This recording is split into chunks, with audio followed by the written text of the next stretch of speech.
Meus amados irmãos, a paz do Senhor Jesus. Estamos aqui para dar continuidade à nossa lição da revista Adulto da Escola Bíblica Dominical. Hoje a lição de número 5, que tem como título Contra os Falsos Profetas.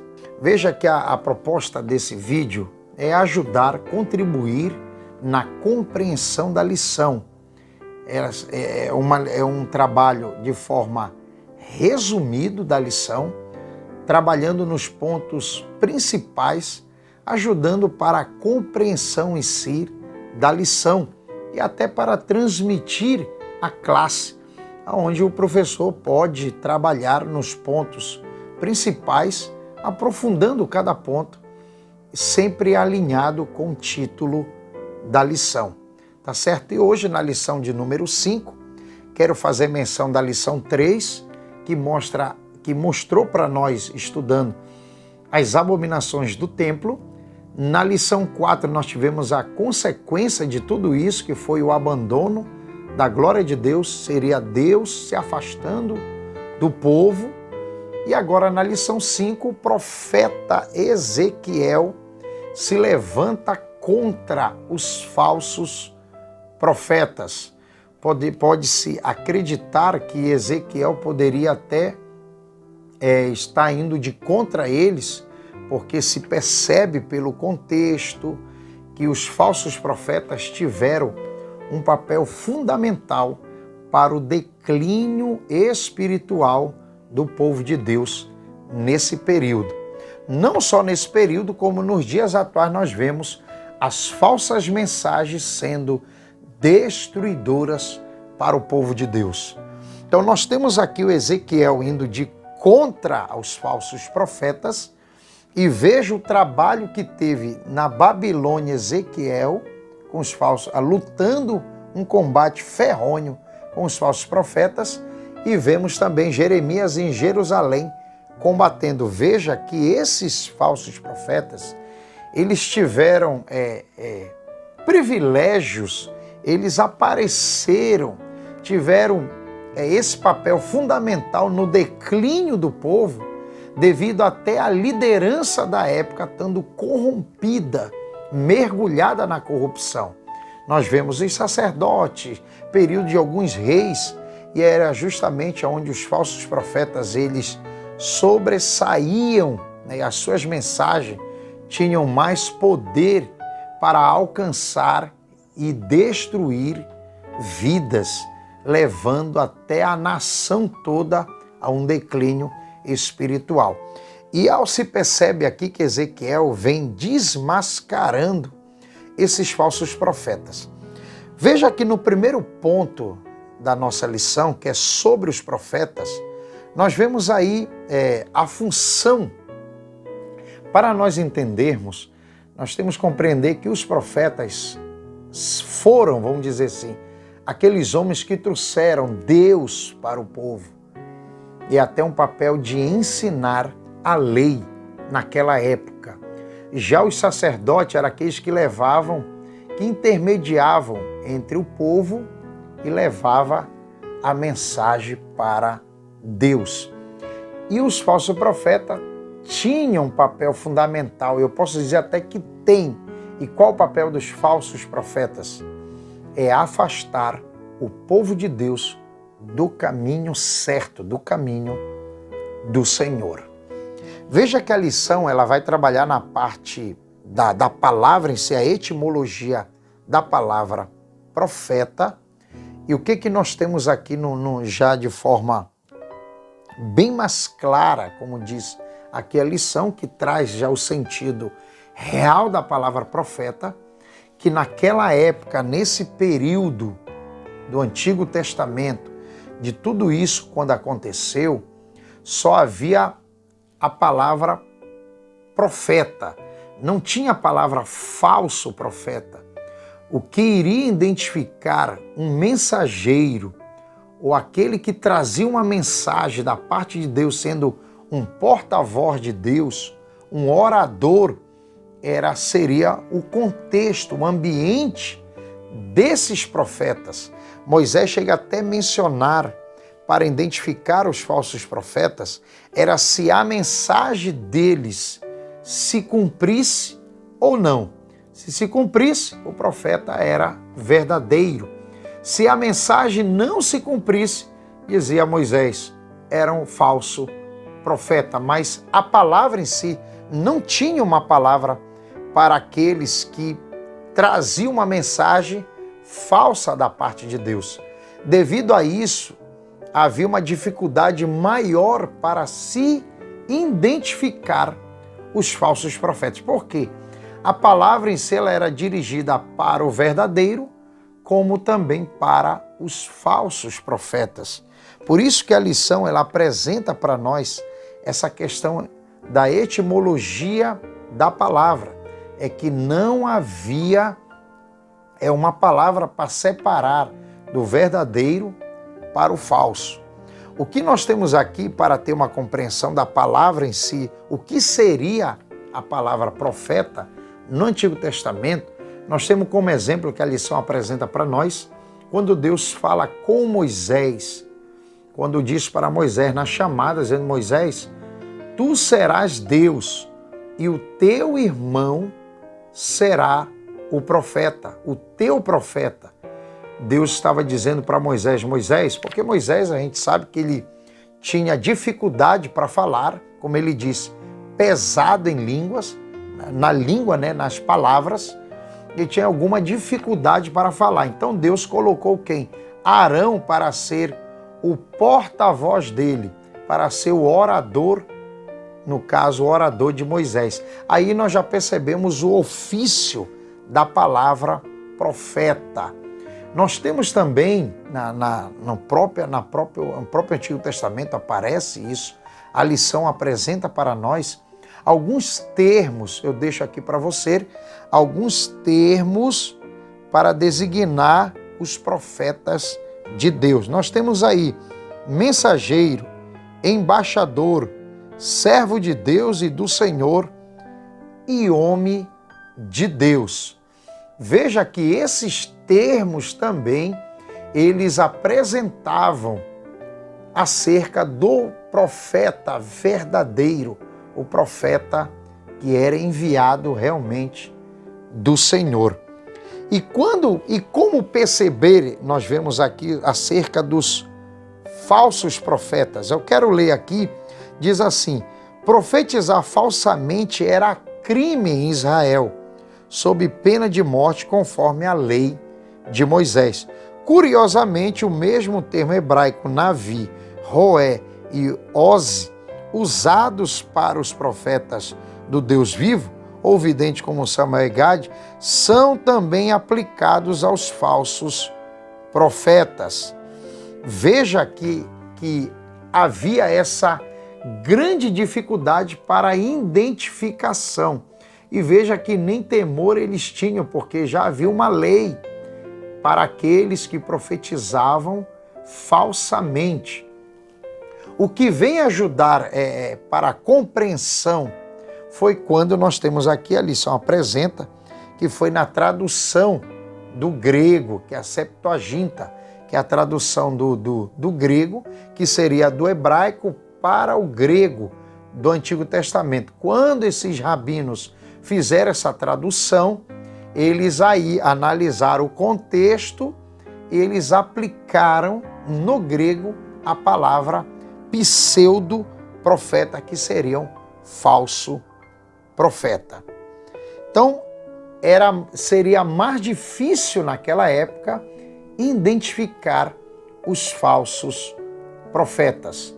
Mas veja aqui na lição, no ponto número 2 da nossa lição, que é sobre os falsos profetas em Ezequiel. Sobre o ponto número 2, no período de Ezequiel, o que nós temos aqui?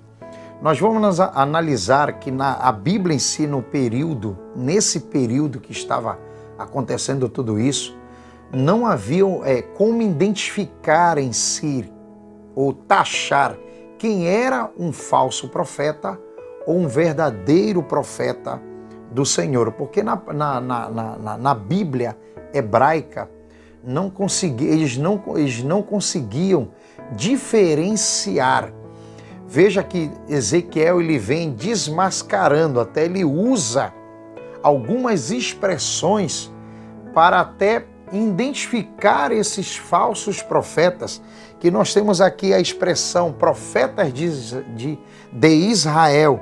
Nós temos aqui também, veja, eu deixo para você aqui algumas expressões que Ezequiel apresenta para identificar que a mensagem desses profetas era uma mensagem falsa. Nós temos aí profetizadores, veja como Ezequiel chama esses falsos profetas, de profetizadores. Ezequiel também chama eles de loucos e também de raposas do deserto.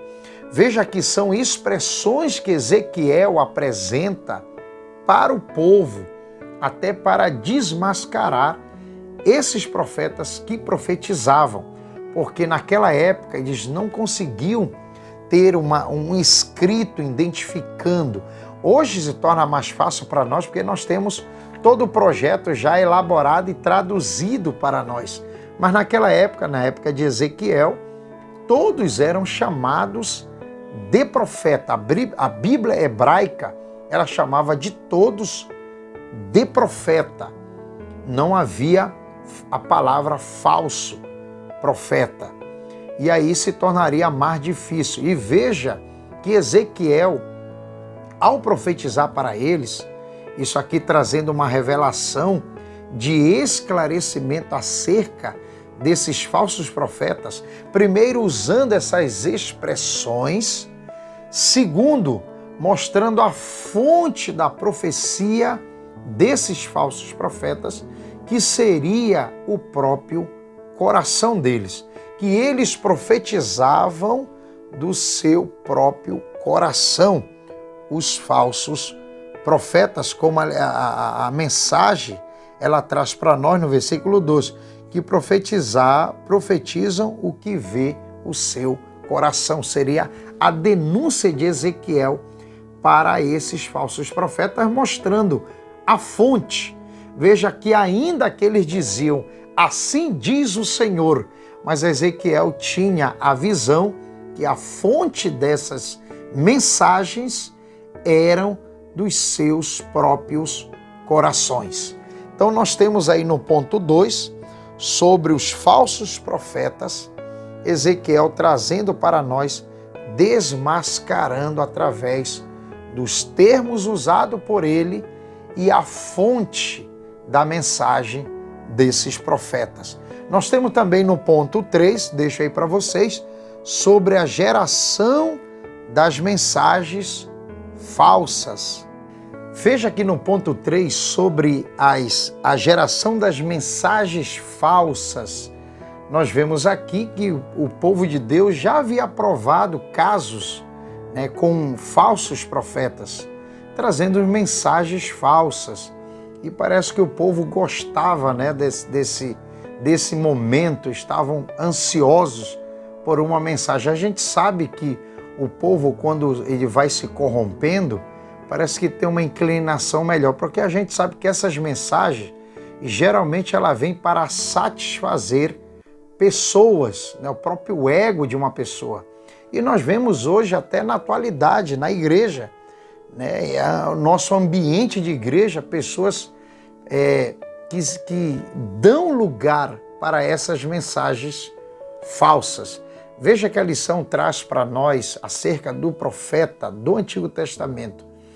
Veja que 2 adjetivos acompanhavam esses profetas. Os legítimos no Antigo Testamento. Deus os chamava de meus mensageiros e meus servos. Veja que para esses profetas, Deus se apresentava e chamava de mensageiros e meus servos.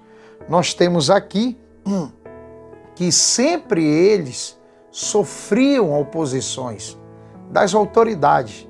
E geralmente, para não dizer, no caso seriam todas as autoridades que haviam se afastado da lei de Deus, que haviam abandonado o caminho do Senhor, justamente eram eles que se levantavam contra os profetas legítimos. que Deus o chamava de meu servo e meu mensageiro. E nós vemos hoje também na atualidade, no caso a igreja sendo aborrecida, odiada por aqueles que andam por caminhos tortuosos, que andam mergulhados na corrupção, no engano, mergulhado no pecado, sempre se levantando contra a mensagem legítima da palavra de Deus. Nós temos aqui na lição um versículo bíblico que é deixado em João, capítulo 15, versículo 19, onde mostra que aqueles que caminham com Jesus, eles sim irão aborrecer o mundo. O mundo irá entrar em desacordo com a mensagem legítima da palavra de Deus, seria do Evangelho. Sempre haverá esse choque, essa oposição. Veja que desde aqueles período bíblico, desde aquela época de Ezequiel, nós vemos esse grande empate contra os verdadeiros profetas e os falsos profetas. E vemos uma nação dando ouvido a essas mensagens falsas. Nós temos aqui os portadores da mensagem falsa, que Ezequiel chama de adivinhação mentirosas, que seriam mensagem dos seus próprios corações. Esses falsos profetas, a fonte era o próprio coração deles. Eu quero ler aqui no ponto 3, do tópico 3, que é a ira de Deus contra os falsos profetas. A sentença contra eles vinha desde Moisés, no caso lá da lei em Deuteronômio. Falar em nome de Javé sem que ele tivesse autorizado era crime, mas parece que isso não intimidava os falsos profetas, porque se sentiam favorecidos pelos governantes. Eles contavam com a proteção do Estado, pois seus discursos agradavam às autoridades e à maior parte do povo, e às vezes eram até mesmo encomendados pela corte. Na época eram funcionários públicos, veja que Ezequiel aqui, a lição apresenta eles como funcionários públicos, mantidos pelo Estado. Os discípulos desses falsos profetas ou falsos doutores ainda estão por aí desencaminhando o povo e disseminando heresias. Devemos estar atentos a todos os movimentos estranhos que aparecem nas igrejas.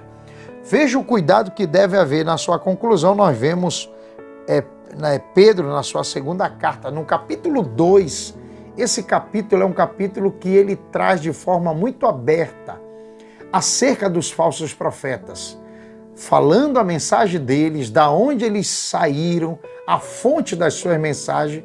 Nós temos aqui na segunda carta do apóstolo Pedro, no capítulo 2. Muito bom, e eu deixo para você que nós venhamos ter cuidado com essas mensagens falsas que são destruidoras. Veja que esses falsos profetas tiveram um papel fundamental para o declínio espiritual da nação de Israel, do povo de Deus nessa época, e chegaram a uma situação tal devido os maiores que contribuíram para isso foram os falsos profetas, mas Ezequiel vem com uma mensagem contra eles, desmascarando eles, expondo, apresentando marcas para esses falsos profetas, chamando de loucos, de raposas do deserto, de profetizadores. Então, que nós venhamos ter muito cuidado e abraçar a mensagem legítima do Evangelho. Então, deixo você um forte abraço. Deus abençoe.